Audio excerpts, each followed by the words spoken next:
Drake still hasn't recovered from his loss to Kendrick, and at this point it's looking like maybe he never will. The crazy thing is there's no shame in that L. That beef legit started out as a 20v1. From Metro to Rick Ross, The Weeknd and ASAP amongst others, and of course Kendrick. In my opinion, Drake stood his ground and stood on business, eventually losing to a more strategic Kendrick. But at least he competed, unlike other people. Kendrick dissed J. Cole and Drake on his Like That feature, destroying the idea of a big three and claiming the #1 spot for itself. And while the whole world was waiting for Drake to respond, J. Cole dropped the album surprising everybody when the last song, 7 Minute Drill, was a full diss track to Kendrick. And he shocked the world 2 days later when he publicly apologized for the Kendrick diss. Incorrectly, and I pray that God align me back up on my purpose and on my path. You know what I mean? I pray that my nigga really didn't feel no way. And if he did, my nigga, I got my chin out. Take shots at you. Take that shit on the chin, boy. Do what you do. You know what I mean? Like, all good. Like, it's love. And I pray that, I pray that y'all are like, forgive a nigga for like the misstep and then I can get back to my true path. I ain't gonna lie to y'all. Past 2 days felt terrible. Like, it let me know how good I've been sleeping for the past 10 years.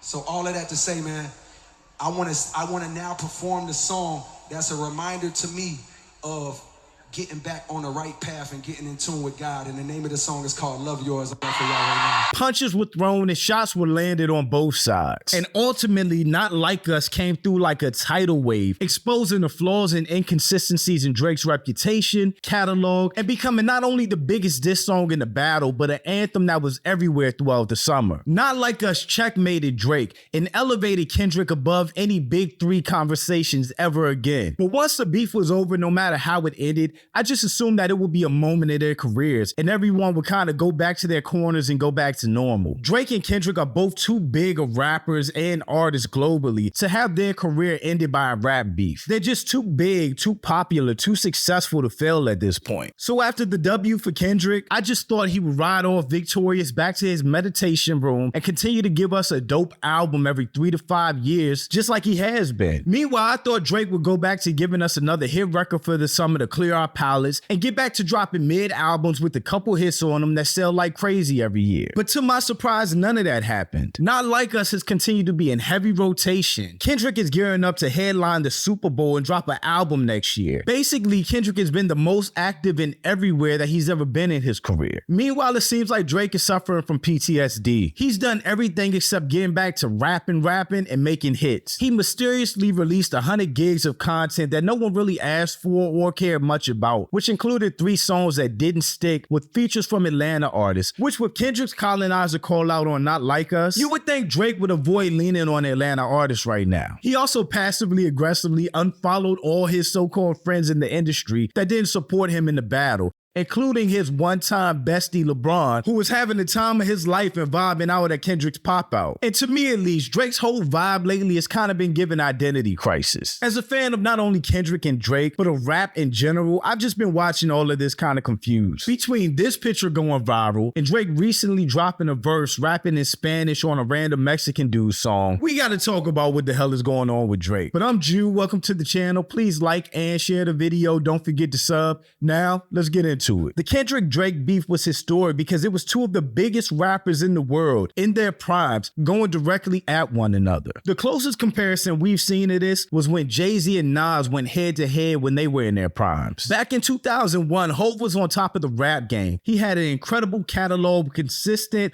almost yearly releases, hit after hit record, and was basically the outside, active, poppin', successful rapper. Meanwhile, Nas was universally respected as a rapper and revered for his pen. He had a classic album or 2 under his belt, but he wasn't very active. He had albums of mixed quality, some great, some super mid. And if social media was a thing back then, Nas would have been a rapper with an Instagram page with no post. So while Jay and Drake, Nas and Kendrick aren't one-for-one matches of each other, they definitely have similarities, mainly a commercial rapper versus a conscious rapper, and both of them in their primes. There was a lot of lead up of subliminals and indirect disses, but to the general public, the Jay-Z and and Nas beef kicked off on Jay-Z's Blueprint album released on September 11, 2001, where he took direct shots at Nas on The Takeover. Hov directly criticized Nas's mixed discography, questioned his conscious rapper label, and discredited his position in the rap game. And I just gotta be honest, The Takeover is still one of my favorite songs ever. But a few months later, Nas shook up the world when he dropped one of the most scathing diss tracks of all time, Ether. The song put cracks in Jay's untouchable reputation, dissected his entire legacy, and shook Jay to the core, shattering his aura. Jay tried to come back with Super Ugly, which was basically a whole song of Jay talking about hitting Nas's baby mother. I came in your belly back seat, skeeted in your Jeep, left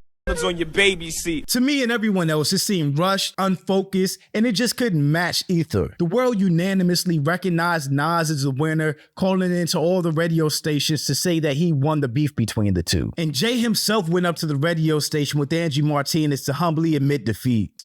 If you weren't you, would you think Ether was a hot joint? I would be a little, like me as a guy, like I would listen to the last verse and be like, wow. Like, dude, wow. You know what I'm saying? Like it's uneasy. You know?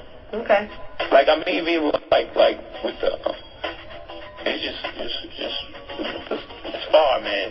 It's very vulgar, you know what I'm saying? That W revitalized and elevated Nas's career, leading him to drop Stillmatic, which was an amazing album. And since then, he's been pretty consistent, dropping hits and misses, but Nas has stayed relevant for the last 2 decades following that beef. And in the last few years, he dropped some of the most amazing albums of his career. So yeah, Nas made Jay bleed. Tell me.